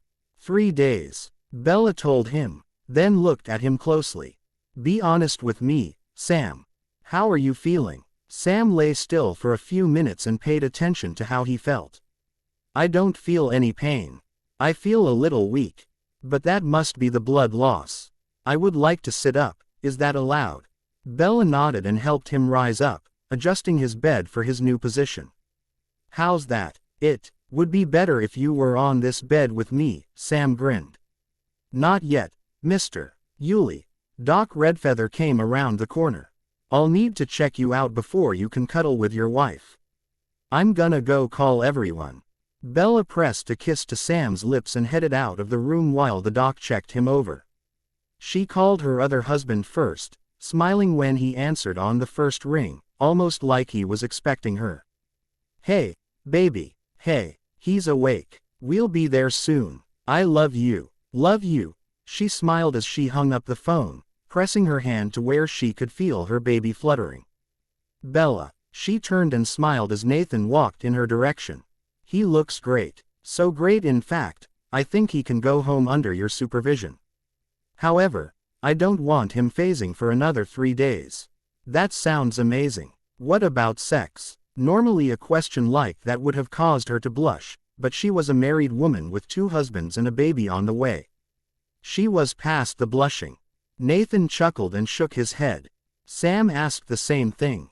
"Only if he feels well enough and only if you are the one in charge." Bella grinned. "Good. Thanks for everything, Nathan. I promise as soon as he can phase safely, I'll be back to work. Just take care of your husband, Bella. Your patients will wait." He gently touched her shoulder and walked away. Paul and Jared walked in just as the doc was walking away. "Bella." She turned and smiled at her husband. "Sam gets to come home. That's amazing." Paul wrapped his arms around her. "Let's go get him." Sam was thrilled when he walked in his home. He hated lying in the hospital, even if he hadn't been conscious. All he wanted was to spend an evening in his home with his family and then snuggle with his mate, listening to the sound of their baby's heartbeat. Bella got him settled in their living room and fluttered around trying to make sure he had everything he needed. Sam shook his head, while Paul sat in a recliner laughing. "Bella, I'm fine, honey." He patted the cushion beside him. "I'll feel better if you sit with me for a bit." Paul, stop laughing at me. Bella pouted as she sank down beside Sam. Had this been you, I would have been acting the same way. I'm sorry, babe. I just think it's cute.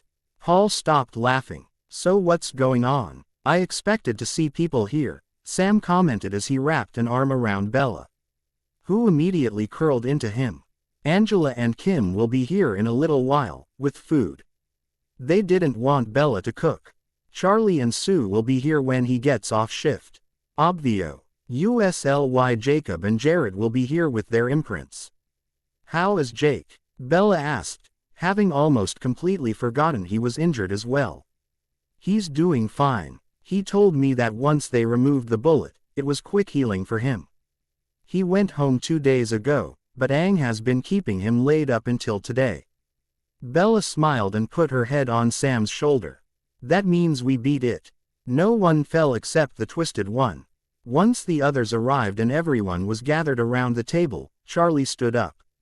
I just want to apologize for the delay in my actions against Emily. If I hadn't hesitated, Sam and Jacob wouldn't have been shot. Daddy, Bella started. No, Sam stopped her. Let me. Looking at Jacob, who nodded as if he were reading his mind. Charlie, I may not remember a lot about what happened when I was shot. But I know I heard you fire at the same time she did. You couldn't change the trajectory of her bullets any more than you could the speed in which yours hit her. There is nothing to forgive, Charlie. Charlie ducked his head, trying to hide his emotions at knowing he wasn't blamed. Once that was out of the way, they all settled down and had a loud and fun dinner, celebrating that they were still alive. The screams could be heard in the waiting room and everyone sitting in there cringed at the expletives that filled the hallway. I fucking hate you. You're never touching me again. She screamed as she pushed. I'm sorry, baby. Get it out. You have to push, honey, her husband cajoled. She pushed until she felt a burning sensation and stopped to breathe when she was told to. Stop pushing, Aang, Bella said from where she was delivering her friend's baby. The head is out, she announced as she gently turned the baby to help the shoulders get in an easier place. Okay, Angela, one more big push. Angela took a deep breath and gripped Jacob's hand, before bearing down and pushing with all her might.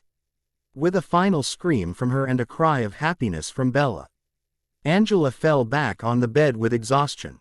It's a girl, Bella cried. Jake, do you want to cut the cord? Jake followed her instructions and cut where Bella told him to. Once that was done, Bella lifted the baby and placed her on Angela's chest. She cried as she looked at her daughter and then looked up at Jake. She's perfect. Jacob leaned down and kissed her. After delivering the afterbirth and cleaning Angela up, Bella stood and smiled at her friends. What's her name? Auntie Bella. Meet Sarah Winema Black. Angela smiled at her daughter. Bella smiled. Sarah I get, but Winema. Jacob smiled. It means female chief. Since she's the firstborn, she will become chief when I step down. We figured it would be appropriate. Bella just looked on as the pair of them loved on her before a nurse got her attention. They need to take her to get her measurements and clean her up, then they'll bring her back. While they took baby, her daddy going with her, Bella helped Angela get changed, clean up and comfortable with new sheets on her bed. No sooner was that done, little Sarah returned, resting peacefully in her daddy's arms. I'm gonna let you guys have some time alone. Jake just come out, and let the pack know when we can come back. Angela turned to her. Thanks for coming in to deliver her, Bella. I know you just had Cheveo a month ago, but I appreciate it. Your family and I promised I would be here when it was time.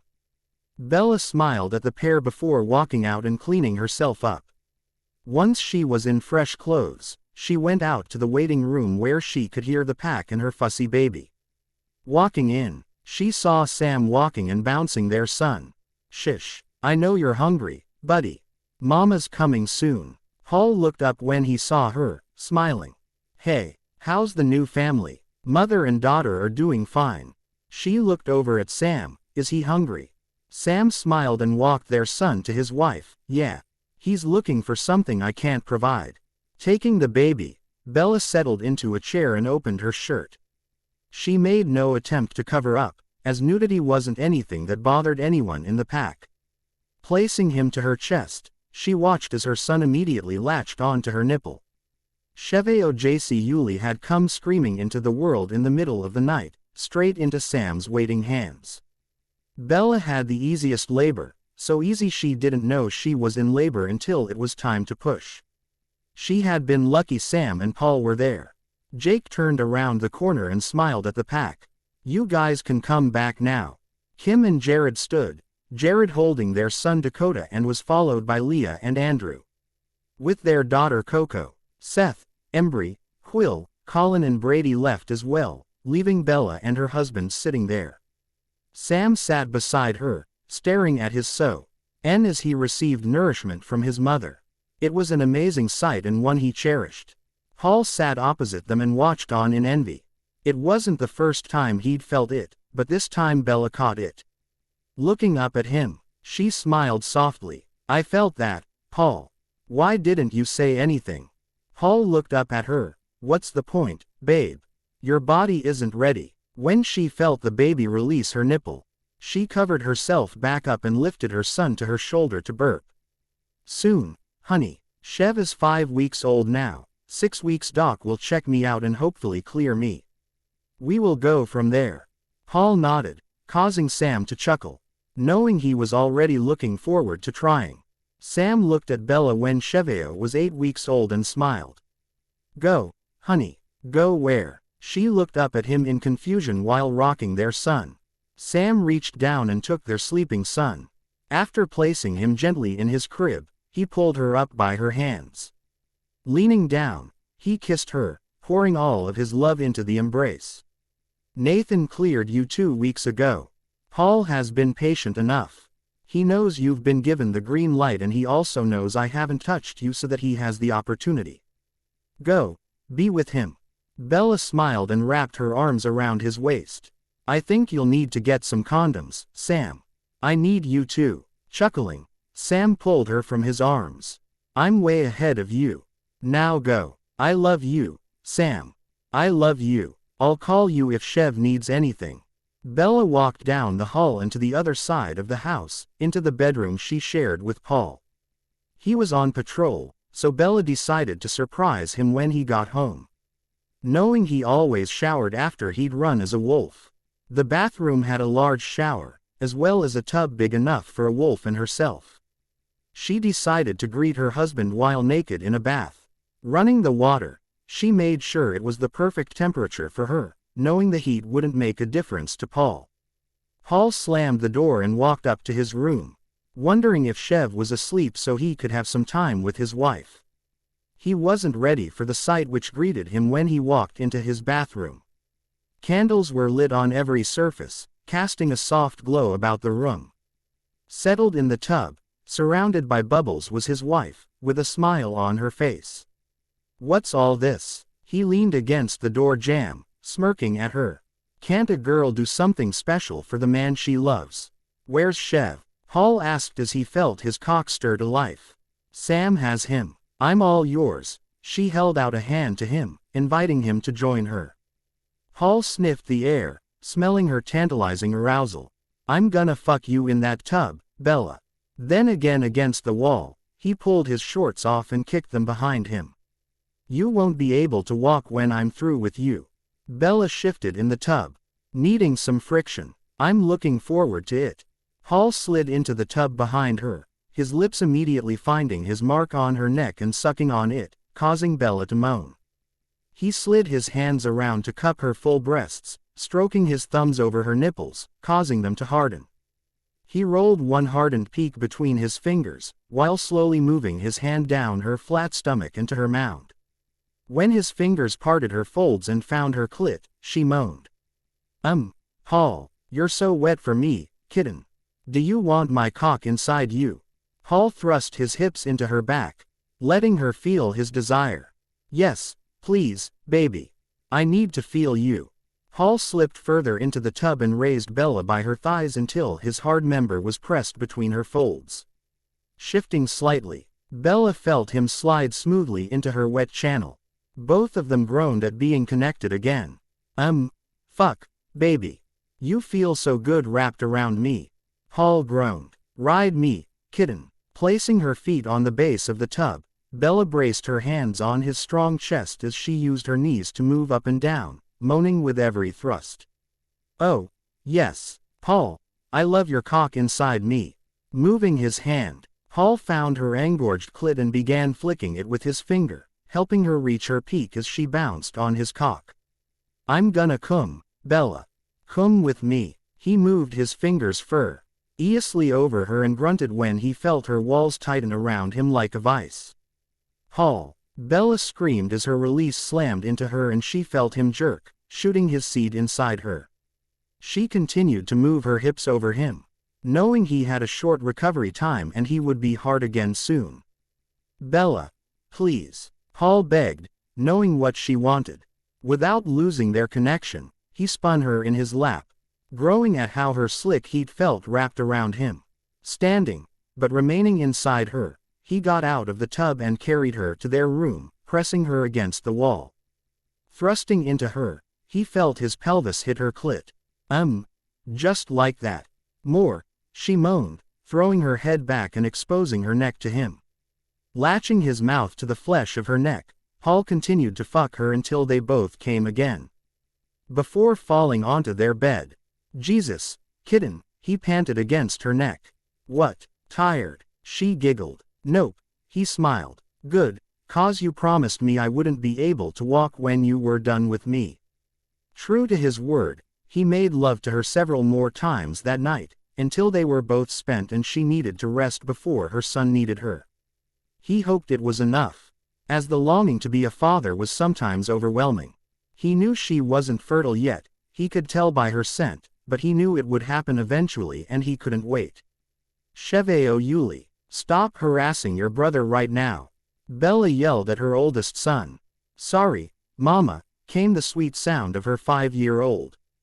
Paul chuckled as he walked in carrying one of their 4-year-old twins. Chev wasn't really bothering Maddie, kitten. Bella shook her head. Perhaps not, but you know Maddie has your temper and he will hit Cheveo. She stood up and stretched her aching back, while brushing her hand over her rounded belly. After she had pretty much immediately gotten pregnant with the twins, much to Paul's joy, she told both him and Sam that neither one of them could knock her up for a few years. Matthew Nahele Lahote and Alexander Chido Lahote were born 13 months after their older brother. Now that Paul had his two, it was only right that Sam got his second child. This time, Bella was expecting a girl and she couldn't wait. Mama. Bella turned and smiled as a boy who was the spitting image of Paul walked around the corner. Yes, Maddie, can we go to the beach? You'll have to ask your daddy, bud. Mama can't go to the beach right now. Turning to Paul, Bella hid her grin, knowing he would deny his boys nothing. Shaking his head, he smiled at his son. Cheveo. Yeah, we're going to the beach, do you want to come? Sure, Daddy. Papa is already there. Sam's mini-me came sliding to a stop beside his brother. Looking at Bella, are you okay here by yourself? Bella nodded. She's still 2 weeks away, Paul. Go. I think I'll take a nap. Paul kissed her and then took the 3 boys to where Sam was with Jared and Jake and their children. Sam, if you want some actual alone time with our wife before your daughter arrives, you should get home. I've got the boys. Paul laughed as he joined his friends on the beach. Later, Sam laughed and ran toward his house. Alone time with Bella was a rarity and he intended to take advantage. Bella knew Paul would send Sam home, and while she felt very unattractive, she needed Sam. Running up the stairs, Sam found his wife in their room, naked before the mirror, staring at her belly where their child grew. I've never seen you look sexier. She scoffed. You're blind then. I look like I swallowed a beach ball. Walking up behind her, Sam smoothed his hands over her belly. You're sexy because our daughter is growing here. Someone we made out of love. Slowly he moved his hands to cup her breasts. These are full because they will nourish our child. Bella moaned as his hands moved over her body. Sam, I need to feel you. It could cause you to go into labor, Bella. She smiled. Then you better make the most of it, my love. Turning, she reached up to kiss her husband, sighing when she felt his tongue stroke her own. She had always promised never to compare the lovemaking of the two men she married, however they were both very different. Paul was passion and heat, while Sam was love and tenderness. She loved them both equally. Sam moved them to the bed, where he lay on his back, allowing Bella to climb over him. When he entered her, he groaned at the feeling. When she began to slowly roll her hips, the pair of them moaned. Bella set a slow pace, wanting to prolong their lovemaking, but couldn't control the sensitivity and how quickly her orgasm was approaching. Sam, come for me, baby. I'm not done with you yet. Sam moaned as her hips swiveled over him. He grunted when he felt her tighten around him. Once she stopped convulsing, he lifted her off him. Get on your knees and grab the headboard. Once she had complied, Sam wasted no time in slamming his cock inside her. Oh, fuck, Sam. Bella moaned when she felt him hit her in just the right spot. Don't stop. Sam continued to slam into her until he felt the heat rising in his balls. Reaching around them, he flicked her clit, sending her careening into another orgasm, this time taking him with her. The feeling of her walls tightening around him, causing Sam to roar his release. The two of them fell to their sides, both breathing heavy. I love you, Sam. Love you, too, Bella. Bella lay in the bed, with her newborn daughter in her arms, smiling with exhaustion. I'm glad we made the most of our afternoon, honey. Sam chuckled, knowing that their third round of lovemaking had caused her to go into labor. It was worth it, Sam. Bella looked up at him. Look at her. Sam smiled down at their daughter and couldn't help but agree. Knock, knock. Paul poked his head around the corner. Hey, come look at her, babe. Bella smiled at him. Paul waked over and stared down at the baby girl in his wife's arms. She's perfect, kitten. Do I finally get to know the name? Yes, Daddy. Handing her to her other father. Meet Samantha Natika Yuli. Natika means angel of precious stone, Sam explained as he watched his brother bond with their daughter. When Cheveo had been born, they agreed that Sam would be Papa and Paul would be Daddy. Where are the boys? Bella wanted to know. With Jared and Kim. Bella smiled, knowing they were in good hands. Jared and Kim had had their second and last child 2 years after the twins were born. They now had 5-year-old Dakota and 2-year-old Enola. Angela and Jacob had Sarah and then 3-year-old Billy. The others in the pack had yet to have children, although Quill and Embry had finally imprinted. Colin and Brady were still enjoying being young and playing the field, while Seth had decided to wait for his future and instead was concentrating on his education. For the rest of them, their lives were complete. There hadn't been any vamp trouble in years and the older three were thinking of giving up their wolves in order to be with their families. They had never heard from the Cullens again, and for that Bella was grateful. While it wasn't like what Edward Said it would be, as if they never existed, but now they were a distant memory. Bella had a full life, with 4 beautiful children and 2 men she adored. She didn't think it would get much better. A very important note to my genuine watchers: you've probably noticed we're about to hit 500 subscribers very soon. And guess what? I have a special surprise planned just for our 500 subscribers milestone, but I'll reveal it only when we reach it. So come on, let's make it happen fast. I can't wait to share this with all of you. This is the end of the video. Have a wonderful day.